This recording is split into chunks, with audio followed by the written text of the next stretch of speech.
ਚਾਚੇ ਨੂੰ ਅੱਗੇ ਕਰ ਦਿੱਤਾ, ਉਹ ਹੁਣ ਬਣੇਗਾ ਵਜ਼ੀਰ ਆਜ਼ਮ ਤੇ ਸਾਡੀ ਪਿਆਰੀ ਬਾਜੀ ਮਰੀਮ ਨਵਾਜ਼ ਬਣੇਗੀ ਵਜ਼ੀਰ ਆਲਾ ਪੰਜਾਬ। ਇੱਥੇ ਹੁਣ ਇੱਕ ਟਵਿਸਟ ਹੈ, ਜ਼ਰਾ ਧਿਆਨ ਨਾਲ ਸੋਚੋ ਕਿ ਇਹ ਹਕੂਮਤ ਬਣਨ ਤੋਂ, ਇਹ ਸਾਰੇ ਇਲੈਕਸ਼ਨ ਹੋਣ ਤੋਂ ਔਰ ਇਹਨਾਂ ਦੀ ਹਕੂਮਤ ਬਣਨ ਤੋਂ ਪਹਿਲਾਂ, ਇਹ ਜਿਹੜੀ ਨਿਗਰਾਨ ਸੀ, ਇਸ ਤੋਂ ਪਹਿਲਾਂ ਸੋਚੋ ਕਿ ਸ਼ਹਬਾਜ਼ ਸ਼ਰੀਫ ਵਜ਼ੀਰ ਆਜ਼ਮ ਸੀ ਤੇ ਪੁੱਤਰ ਹਮਜ਼ਾ ਸ਼ਹਬਾਜ਼ ਵਜ਼ੀਰ ਆਲਾ ਸੀ।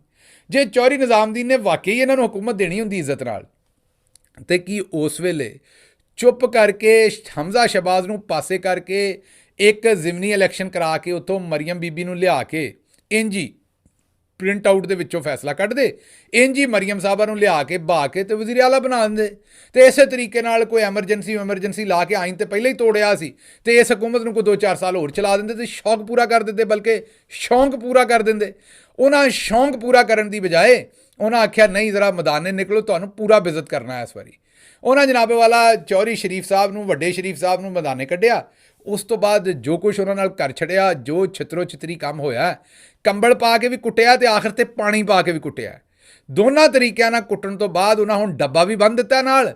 ਡੱਬਾ ਬੰਨਣ ਦਾ ਮਤਲਬ ਹੁੰਦਾ ਹੈ ਕਿ ਜਿਵੇਂ ਇੱਕ ਤੁਹਾਨੂੰ ਬਲਕਿ ਹੋਰ ਗੱਲ ਸੁਣਾ ਦਿੰਦਾ ਜਿਹੜੀ ਨਵਾਜ਼ ਸ਼ਰੀਫ ਸਾਹਿਬ ਦੇ ਨਾਲ ਕਰ ਦਿੱਤੀ ਜਾਂਦਿਆਂ ਸਾਡੇ ਪਿੰਡਾਂ 'ਚ ਜਿਹੜੇ ਜਵਾਕ ਨੇ ਨਾ, ਉਹ ਮੂੰਹ ਦੇ ਵਿੱਚ ਅੰਗੂਠਾ ਪਾਉਂਦੇ ਨੇ। ਮੂੰਹ ਦੇ ਵਿੱਚ ਜਿਸ ਵੇਲੇ ਅੰਗੂਠਾ ਪਾਉਂਦੇ ਨੇ ਤੇ ਉਹ ਮਾਵਾਂ ਨੂੰ ਬੜਾ ਮਸਲਾ ਹੁੰਦਾ, ਬਾਰ-ਬਾਰ ਉਹਨਾਂ ਦਾ ਅੰਗੂਠਾ ਫੜ ਕੇ ਖਿੱਚਦੀਆਂ ਨੇ, ਉਹ ਅੰਗੂਠਾ ਵੀ ਲੰਮਾ ਹੋ ਜਾਂਦਾ, ਮੂੰਹ ਵੀ, ਦੰਦ ਵੀ ਵਿੰਗੇ ਹੋ ਜਾਂਦੇ ਨੇ, ਤੋ ਇਸ ਲਈ ਬੜਾ ਰੌਲਾ ਬਣਦਾ ਤੇ ਮਾਵਾਂ ਡੱਕਦੀਆਂ ਨੇ, ਪਰ ਜਵਾਕ ਡੱਕੇ ਨਹੀਂ ਜਾਂਦੇ। ਉਹ ਪੁਰਾਣੇ ਜ਼ਮਾਨੇ 'ਚ ਕਦੀ ਅੰਗੂਠੇ 'ਤੇ ਕੋਈ ਕੌੜੀ ਸ਼ੈ ਲਾਉਂਦੇ ਸਨ ਤੇ ਹੁਣ ਦੇ ਨਿਆਣੇ ਬੜੇ ਚਾਲੂ ਹੋ ਗਏ ਨੇ, ਉਹਨਾਂ ਨੂੰ ਪਤਾ ਲੱਗ ਜਾਂਦਾ, ਅੰਗੂਠਾ ਧੋ ਕੇ ਲੈ ਲੈਂਦੇ ਨੇ ਮੂੰਹ ਦੇ ਵਿੱਚ। ਇਸ ਵਾਸਤੇ ਪਿੰਡਾਂ ਦੇ ਵਿੱਚ ਹੁਣ ਤੁਹਾਨੂੰ ਪਤਾ ਮਾਵਾਂ ਤੋਂ ਵੱਡਾ ਸਾਇੰਸਦਾਨ ਕੋਈ ਨਹੀਂ ਹੁੰਦਾ। ਸਭ ਤੋਂ ਜ਼ਿਆਦਾ ਜਿਹੜੀ ਇਨੋਵੇਸ਼ਨ ਹੁੰਦੀ ਹੈ ਨਾ, ਨਵੀਂ ਤੋਂ ਨਵੀਂ ਸ਼ੈ, ਉਹ ਮਾਂ ਕਰਦੀ ਹੈ ਬੱਚੇ ਵਾਸਤੇ। ਬੱਚਾ ਇੱਕ ਸ਼ੈ ਨਾ ਖਾਵੇ ਤਾਂ ਮਾਂ 2 ਸ਼ੈਵਾਂ ਰਲਾ ਕੇ ਦੇ ਦਿੰਦੀ ਹੈ। ਉਹਨੂੰ ਪਤਾ ਹੈ ਕਿ ਆਪਣਾ ਮਾਮਲਾ ਕਿਵੇਂ ਧੱਕਣਾ ਹੈ। ਤੇ ਪਿੰਡ ਦੀਆਂ ਮਾਵਾਂ ਨੇ ਇੱਕ ਨਵਾਂ ਕੰਮ ਕੀਤਾ, ਜਿਹੜੇ 2-3 ਸਾਲ ਦੇ ਜਵਾਕ ਹੋ ਜਾਂਦੇ ਨੇ, ਜਿਨ੍ਹਾਂ ਨੂੰ ਇਸ ਗੱਲ ਦਾ ਫਿਰ ਆਸਰਾ ਹੋਣਾ ਸ਼ੁਰੂ ਹੋ ਜਾਂਦਾ ਕਿ ਨੰਗੇ ਨਹੀਂ ਹੋਣਾ, ਕੱਪੜੇ ਪਾਉਣੇ ਨੇ, ਨੰਗੇ ਹੋਣ 'ਤੇ ਸ਼ਰਮ ਆਉਂਦੀ ਹੈ।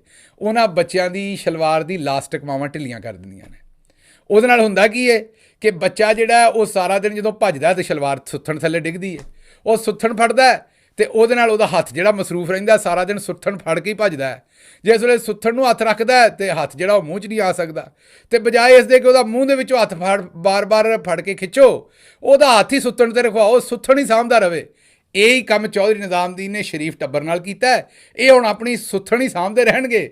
ਇਹਨਾਂ ਨੇ ਪਹਿਲਾਂ ਆ ਕੇ ਤੇ ਇਹ ਆਂਦੇ ਸਨ ਹਿੰਦੁਸਤਾਨ ਨਾਲ ਇਹ ਕਰਨਾ ਤੇ ਫਲਾਣੇ ਨਾਲ ਇਹ ਕਰਨਾ, ਇੰਨਾ ਮਾਲ ਅਸੀਂ ਖਾਣਾ ਤੇ ਇੰਨਾ ਤੁਸੀਂ ਖਾਣਾ। ਚੌਧਰੀ ਨਿਜ਼ਾਮਦੀਨ ਨੂੰ ਜ਼ਰਾ ਹਿੱਸਾ ਬਹੁਤਾ ਚਾਹੀਦਾ ਹੁੰਦਾ, ਤੁਹਾਨੂੰ ਪਤਾ।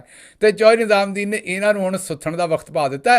ਇਹ ਹੁਣ ਆਪਣੀ ਸੁੱਥਣ ਹੀ ਸਾਂਭਦੇ ਫਿਰਨਗੇ ਤੇ ਇਮਰਾਨ ਖਾਨ ਪਿੱਛੇ ਲੱਠ ਲੈ ਕੇ ਇਹਨਾਂ ਦੇ ਮਗਰ ਆਵਾਮ ਦੇ ਨਾਲ, ਇਹ ਅੱਗੇ ਤੇ ਸੁੱਥਣ ਹੱਥ ਦੇ ਵਿੱਚ ਫੜੀ ਹੋਏਗੀ, ਕਿਉਂਕਿ ਜੇ ਛੱਡੀ ਤੇ ਸਿਆਸੀ ਸੁੱਥਣ ਲੈ ਜਾਣੀ ਹੈ।